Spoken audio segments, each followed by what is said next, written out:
Hey everybody, welcome back to Tim Travels. It's your host Terry. Coming to you, it's May 20th, coming to you from McCalla, Alabama. I'm here at the Flying J. You know, the one right adjacent to the sewage treatment plant. It has a little bit of a weird odor here. Although I would say that's true about a lot of Alabama. It seems like this state is a lot more swampy than I remember. But anyway, so I delivered yesterday to Publix. That was the most laid back kind of distribution center I think I've been to in a long time. It was like there were a lot of trucks, a lot of trailers. It was a big place, but not much movement. There were probably, maybe at any one time, about a half a dozen trucks getting unloaded. My load it really wasn't a temp control load, except it was do not freeze load. You know, don't let this product freeze. But my company tends to just say, hey, if it's a load that says don't let it freeze, then just put it on, set the reefer for 60. So that's what I did. So that was an Arizona iced tea load. So today's May 20th. Couple of birthdays, 3 birthdays of note. On this day in 1946, Cher was born. Birth name Sherilyn Sarkeesian. She's from El Centro, California, and she didn't do well in school because she's dyslexic, but she's also a Grammy and Academy Award winner, and she was, I don't even know what you call it. I mean, it's a Kennedy Center honors, so I guess she's been a Kennedy Center honoree. And also this year, she's being inducted into the Rock and Roll Hall of Fame. I mean, I feel like that place is kind of a scam or a sham, but whatever. It's on her resume.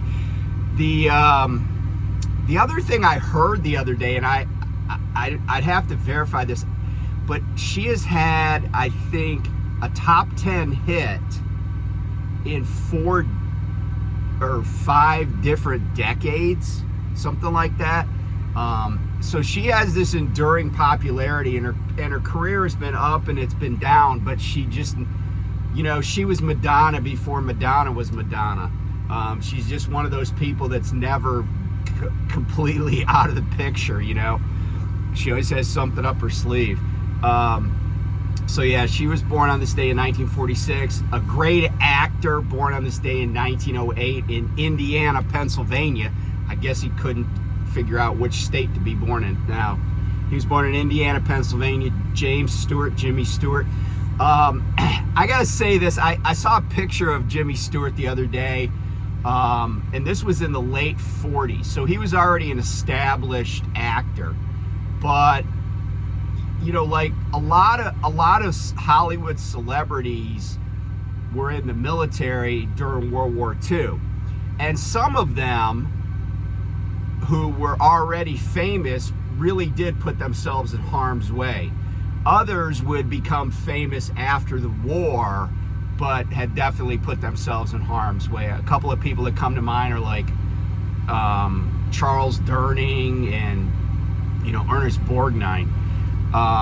Who was an actual chief in the Navy, not just played one on the big screen or on TV.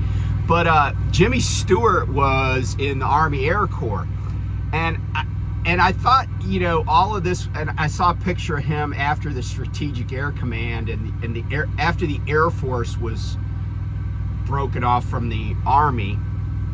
And I saw a picture of Jimmy Stewart, and I always remember like the people that were tough versus the fake tough guys. like John Wayne.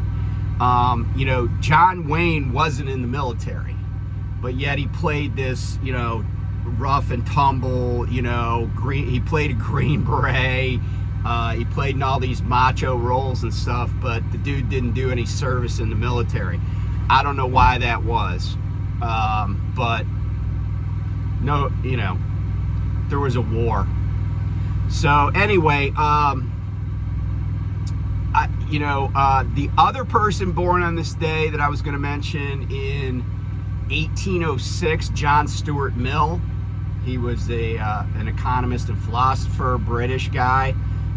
He, depending on what classes you might have taken, either in college or maybe in high school, you might have read On Liberty, which was a treatise that Mill wrote.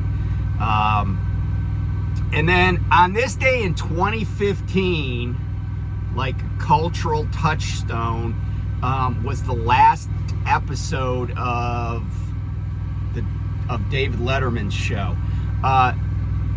I had the fortune of going with my wife to see Letterman live and be there when one of the shows was recorded I think we went in October of 2014. So I can't remember if he had already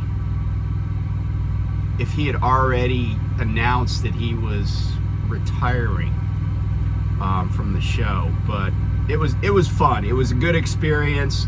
I learned a lot about like the nuts and bolts, like how they make the show and stuff.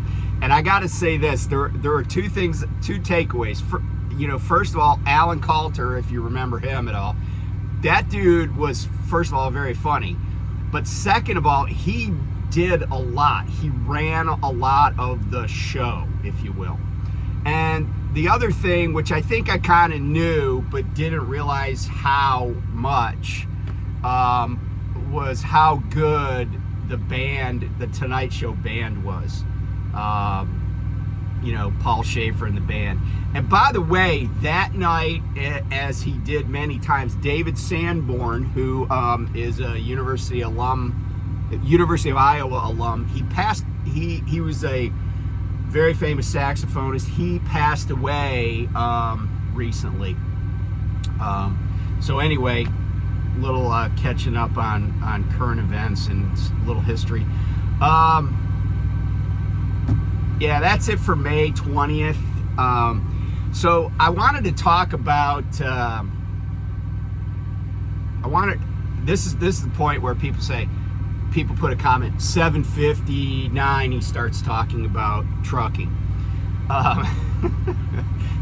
And my response to that always is, if I'm talking about anything, it's trucking. And so anyway, a couple of people have asked me questions about different things, and I wanted to share a couple of items. So the first thing is, I had somebody reach out to me about a physical, like not passing a DOT physical. And I knew some other people that recently had some issues with their DOT physical. And, let me just say that I don't have any magic bullet for like lowering your blood pressure or your A1C or, not having a CPAP or whatever it is, right?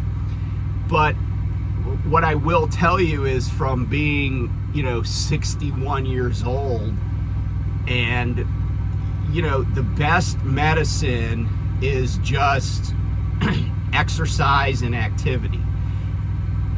Constant movement is your friend, right? I just went and got a soda. Now, there's going to be somebody that says, oh, Diet Coke is bad for you. And my response is, prove it. Prove it. Because what might be bad for other people might just be like an elixir for a guy like me. But when I did, I walked the entire perimeter of this property to get this refill. Why did I do that? Well, because I got a little bit of time, and obviously I'm making a video, but I want to get some steps in. I already did some other exercises, right? I did some ab exercises and stuff like that. And the two things that you have control over on your truck are exercise and diet. And I've said this before, health is wealth, right? Health is wealth. If you can stay away from highly processed foods, if you could stay away from high salt and, foods, high sugar foods, and I really feel like sugar is a way bigger enemy than salt is. Yeah, sometimes we think of sodium intake as impacting our blood pressure, and it will, as will caffeine.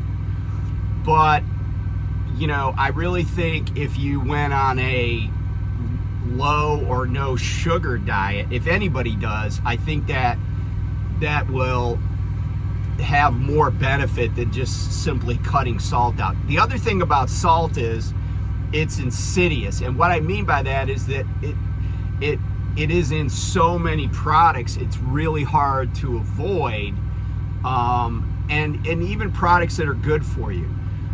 The other thing I think about, sodium, salt is not something that you need to regulate your body count, or excuse me, sugar is not something you need to regulate your body chemistry, but salt is, right? You do need your body needs to take in sodium. It's part of the chemical process that keeps your body, moving, keeps your heart beating, actually. And so I think if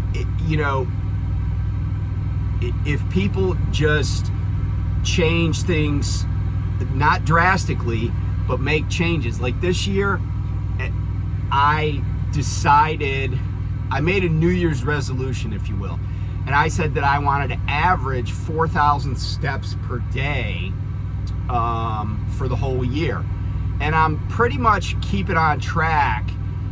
And some days I have to walk, I have to get 10,000 steps in to keep my average up.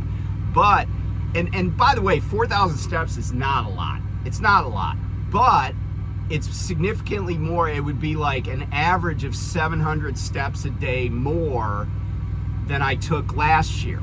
And so I was like, hey, if I can just bump that up by 700 on average, that's going to be a significant impact. I'm getting older, right? I want to keep moving. And it's kind of counterintuitive, but I read something recently where they said, hey, if you have arthritis, like in your knees, one of the best things you can do for arthritis is to do strenuous exercise. Go running, right? Because running triggers your body to make lubricants that help your joints.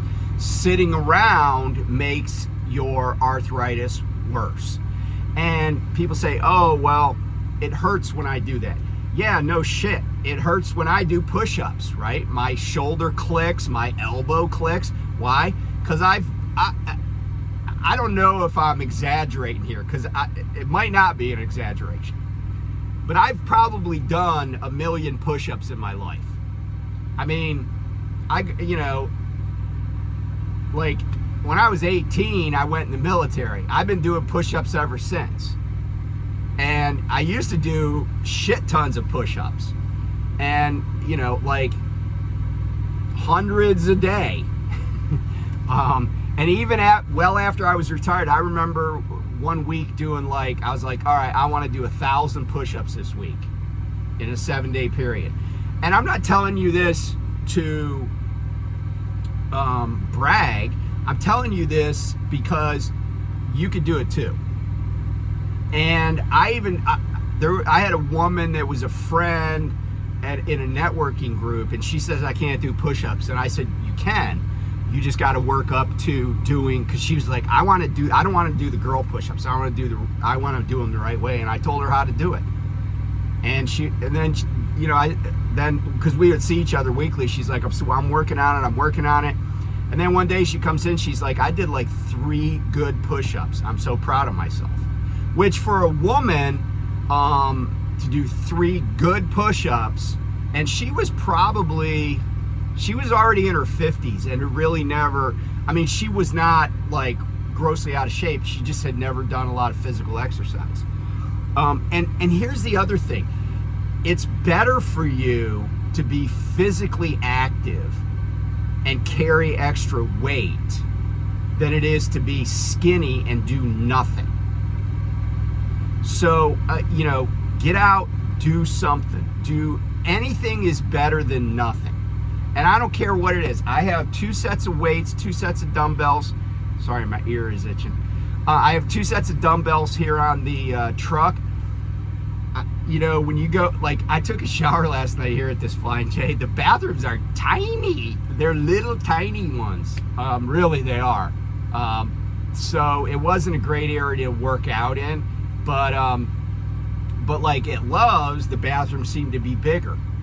If you showered every other day, let's say, and you went into a Love's bathroom and did 10 squat thrusts, that's it. That's all the exercise you got, or that's all the exercise you added is 10 squat thrusts every other day. It would improve your cardio, your core strength, and your overall fitness substantially. And the older you get, the bigger a deal it becomes. Health is wealth.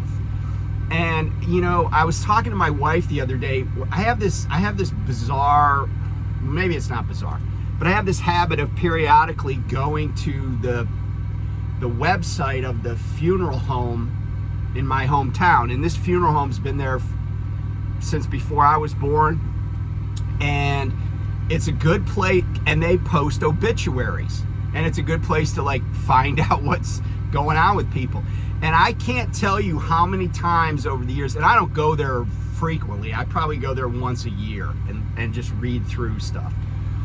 But I can't tell you how many times over the past, say, 5-10 years, I've gone to their website and I'm like, oh, that's so-and-so's mom. Or, oh, I bet that's so-and-so's uncle or dad or whatever.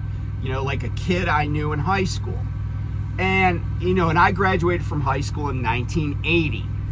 That was last century, by the way. 1980. And then I'll be like, I'll be reading, like Jane Doe. And then it says, predeceased by her son, Tom. And I'm like, wait a minute. Tom was my classmate. I didn't really have a classmate named Tom Doe, but I'm, changing the names to protect the innocent here. And, and then I sit and think about it, and I'm like, what happened? And sometimes you can, look, people get killed, just life happens, right? I mean, I had classmates that got killed in car wrecks after high school. But I also have had a lot of people I've known have died of just suddenly. And the one that really hit home was a guy, I was reading this woman's obituary and I was like, oh, I bet that's so-and-so's mom. And then I read predeceased by her son. And I'm like, he and I were friends, pretty good friends in high school. We were on the track team together. This dude was a cross-country runner. I was a chubby kid. I threw shot put and discus, and he was like a distance runner. And he was a good athlete. Like, I was just like, out there, right? I was not a good athlete in high school. I was an athlete, but not a good one. And this dude died at the age of 51. And he was even in the medical profession. But then I saw pictures of him later, and he was chunkier than I was. And it doesn't matter where you start, it matters where you finish. I mean, I look at my yearbook and I'm like, yeah, see this kid that looks like he's twisted steel and he's just flying, down the track? Yeah, he died at age 51. Now, sometimes genetics has something to do with it, but take better care of yourself. I try to take my own advice on this. I try not to be a hypocrite. Take better care of yourself. Because you may live to be 75, but you don't want to spend the last 20 years of it being, breathing heavy and barely able to walk across a parking lot. That's no way to live. I got stuff I want to do when I quit working, or when I quit working full time. I got stuff I want to do, and that is going to require me to use, and it doesn't involve just sitting around. In my retirement, I'm going to try to do more stuff. So, train yourself now and, make your life easier. Health is wealth. If you're worried about how much money you got saved, that's going to be meaningless if you have chronic illness. Get a hold of whatever it is that you need to get a hold of in terms of your, medical conditions. And guys, I'm going to say this right now. I hate going to the doctor. And it's not even that I'm worried about getting like some bad news or whatever, but don't ignore stuff. Know your body. Don't ignore things. If you don't have a good explanation for what's going on, go to the doctor. Get medical insurance. Be able to at least go to the doctor and get a physical. That's the one thing that I've heard Dennis Davis say that I thought was good advice or made sense. He said you can't just count on a DOT physical. And that's true. You know why? Because look at some of the specimens you see walking across truck stop parking lots that have passed a DOT physical. And like, honestly, they're about ready to drop dead. So get a real physical from a real doctor. Get somebody to, like, here's an example. I'll share some medical information. I have what is called a bicuspid aortic valve. If you're a man, the odds of you having a bicuspid aortic valve are not significant, but not zero either, right? Because it's more prevalent in males than females. Now you say, well, what does that mean to me, Terry? Well, you're supposed to have a tricuspid, a 3-chamber aortic valve. That's the valve that connects to the artery that, the one that, like, if you get stabbed in it, it gushes blood, right? Oxygenated blood. Well, so because I have a bicuspid aortic valve, I have a heart murmur. And believe it or not, that was not picked up by any medical person until I did a re-enlistment physical when I was in the Navy. It was picked up by my ship's doctor. And so heart health is a big deal for me because if I get an infection or I get, I have, stenosis, I have a hardening of arteries or whatever, I may have to have surgery to get that valve replaced, and they use a pig valve. I don't want to have the surgery. My dad had bypass surgery when he was 74, and he lived to be 87. But I'm not counting on genetics. I was joking with somebody the other day. I said, man, when I was a kid, nobody's dad ran. Like, it was noteworthy if somebody's dad ran. Like, I saw my dad run across the street one time, and I swear that was the only time I ever saw him run. And, I'm just different. But my dad lived to be 87, and he had a lot of bad habits. I've tried to avoid those. Like, I don't smoke. I never smoked. My dad would eat butter like it was a food group, And, but, sometimes genetics can overcome stuff. But anyway, don't count on genetics. Don't count on drugs and modern medicine to keep you healthy. Just stay active. Stay active. And it's good for staying active is good for your mental health too. This is a job that can exacerbate mental health challenges. So anyway, I know I went on a long rant. I don't want to be your healthcare provider. I'm just telling you what I think works. Okay, so let me see. All right, we got a few minutes left. All right, so people have asked me about, like, the process of, going from, like, being at Prime and going to a new company. And what was I looking for? What mattered to me? What doesn't matter to me? And And I'll share this, not because I think that you should pattern a job search after me, because stuff that matters to other people doesn't matter to me, and vice versa. And, obviously I've talked about the driver-facing cameras. They don't matter that much to me, but for some people they matter.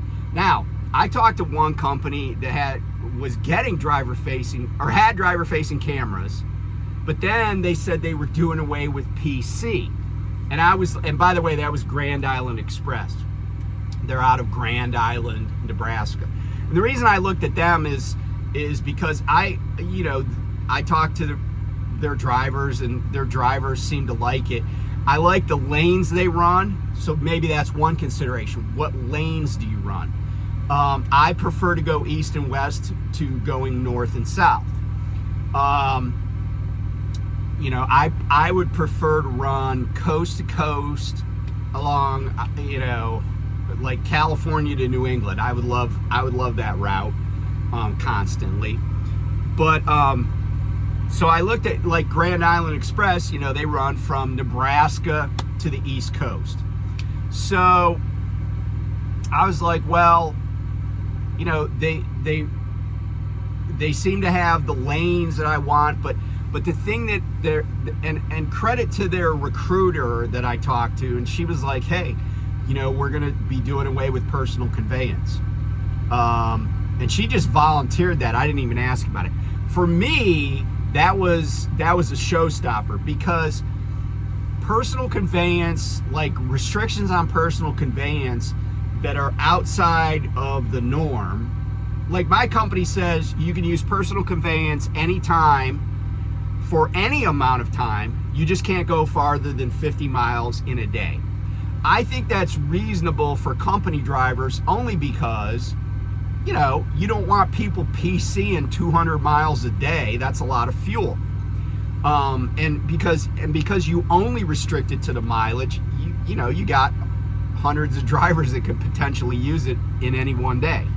I used it yesterday just to come to this truck stop, so I maybe went, I don't know, 2.5 miles on PC, which is, I think, their intent.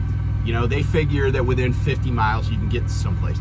But a company that just says we're not going to have PC because people have misused it, to me, that's like saying we're not going to have automobiles because people misuse them.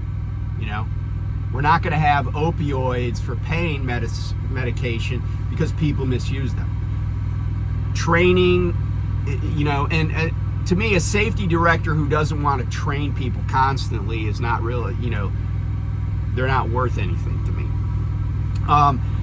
Another consideration is just, like for some people it might be the kind of equipment. I personally would avoid going to a company that I knew only used international LTs. Why? Because I hated driving those trucks. I don't want to go to a company that babysits you. Now, Prime babysits people, and I understand it to some extent, but there was a guy that was parked beside me from Swift, and he just left a couple of minutes ago.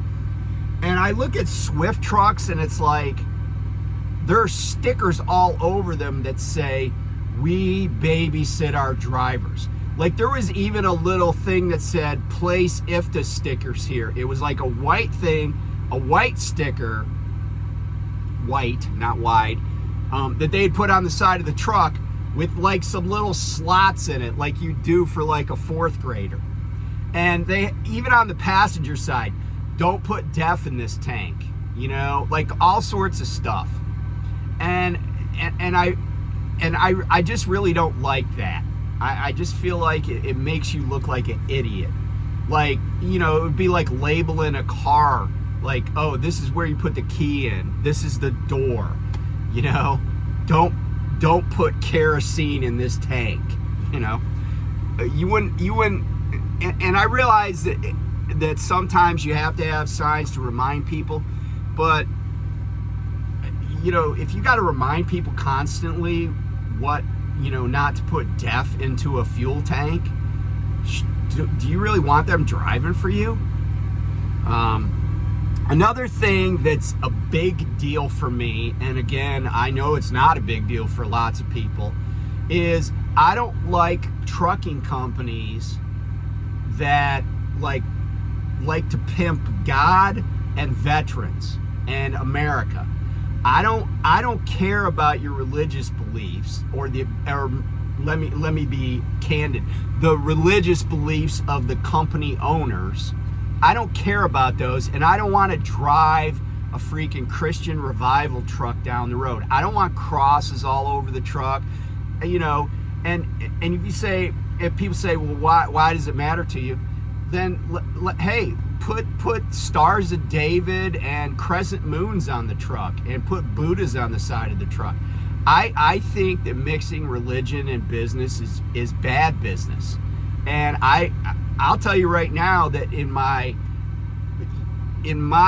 choosing where to put my money, I avoid anybody that wants to show me how Christian they are by putting the little fish or crosses. I'm like, I don't care what your religion is. I'm not coming to you because you say you're a Christian, because what my idea of Christianity is and yours are probably two different things anyway, right?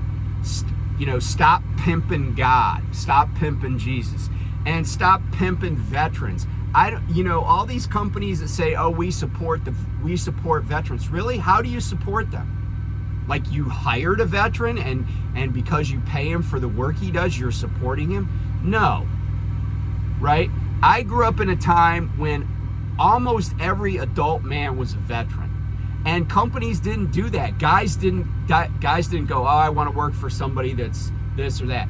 And I had some people on my channel say, oh, I want to work for, like, they wanted to work for Kennesaw. Now, Kennesaw, they're a company out of Rydell, Georgia, and they used to have the little Confederate soldier on the side of their truck. And back quite a while ago, the little Confederate soldier had a Confederate battle flag, you know? And then they changed the flag to an American flag, a U.S. flag, with the Confederate soldier. And then, which to me means they mean the Confederate soldier captured it. And then the Confederate soldier was too big of a stretch anymore. And because people were like, why should we give business to people that are like glorifying the Confederacy? And so then they went to a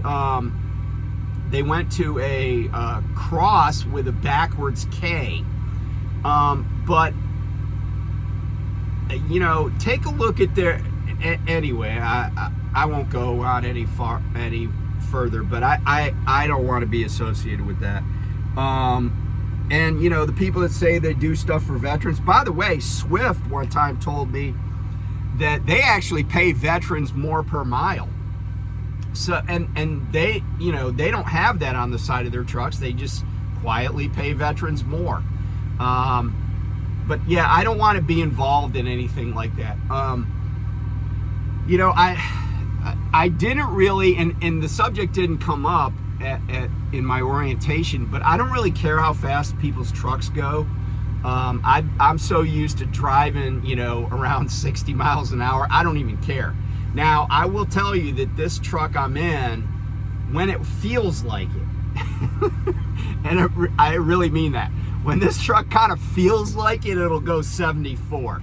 The cruise will set at 74. But it doesn't necessarily go to 74 right away, or maybe not for a long time.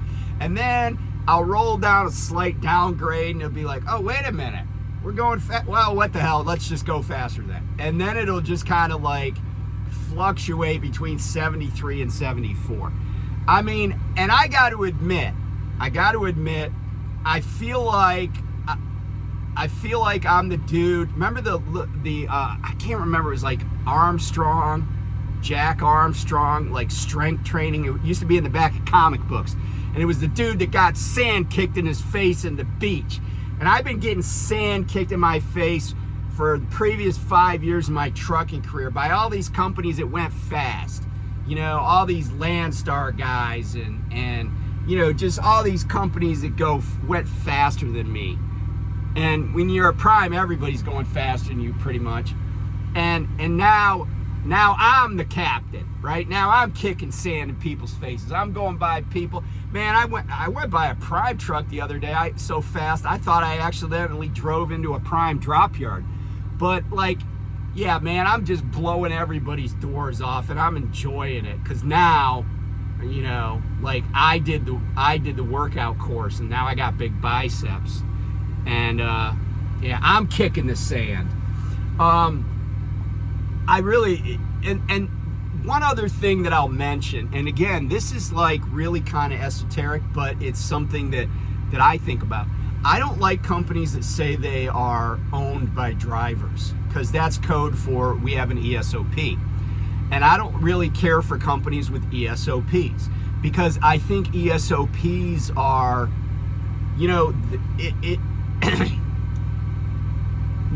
one time my law partner and I were talking about this young couple that was robbing banks in Northern Virginia and stuff, and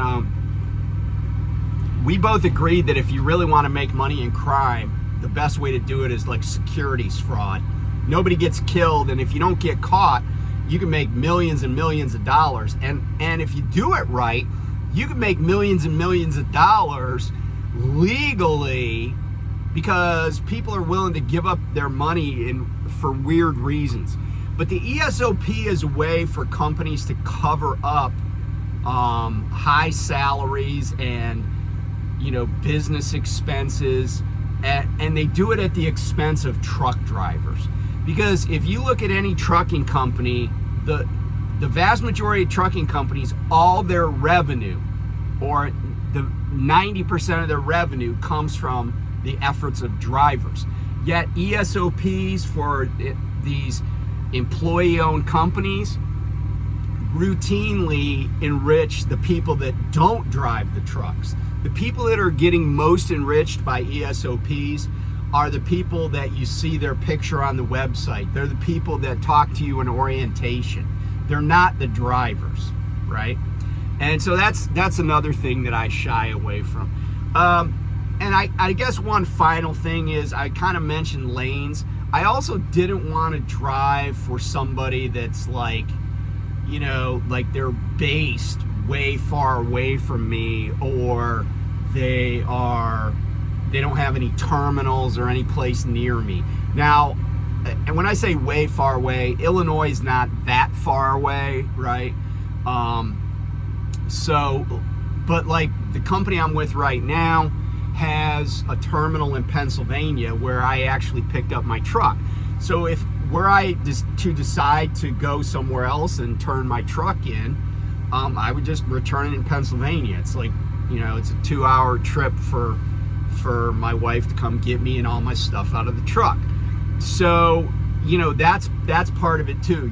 You might work for a company that's a great company, but they're based, 1,500 miles from where you live. That's cool until it's not. Because, they're going to expect you to turn that truck in out there. And barring some unforeseen circumstance where they don't make you able to turn the truck in, you're going to be, you're going to have a long trip home when you decide to leave. So anyway, those are a few points. It's not an exhaustive list, but I just thought I'd share that when you're looking at stuff. If you're going to have a pet on the truck, ask about the pet deposit. Some companies, mine included, have substantial pet deposits. GP Transco does not have a pet deposit. I've always thought that was a great feature at GP. So anyway, I got to do a pre-trip. I got a load to pick up down in, what's the name of that little town? It's Littletown, Alabama. Luzerne, Alabama. That's going over to McDonough, delivering it tonight. McDonough, Georgia. Then I'm picking up tomorrow in, I think it's Lawrenceville, Georgia. That's going to Kenosha, Wisconsin. And then I'll be back up in the matrix, as my friend Lyle would say. So, and then hopefully just back and forth across the Ohio Turnpike for a couple of weeks. Anyway, I will talk to you soon. Be safe and keep the shiny side up.